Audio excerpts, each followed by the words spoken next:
umaalis ka. Sigurin mo lang na hindi ka na babalik dito. At huwag kang magdadala ng mga gamit dito. Huwag mo akong tumitig lang. Sino? Sino?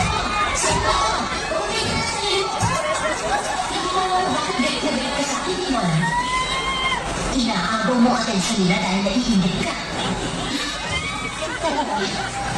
Kahit kailan hindi ako naibig sa'yo. Oo, mahirap nga kami. Mabaho ang ating hila namin. Pero nagmamahalan kami. At alam ko mahal ako ng inay ko. Nangiinsulto ka ba? Hindi ako nangiinsulto, Clara. Nagsasabi lang ako ng totoo.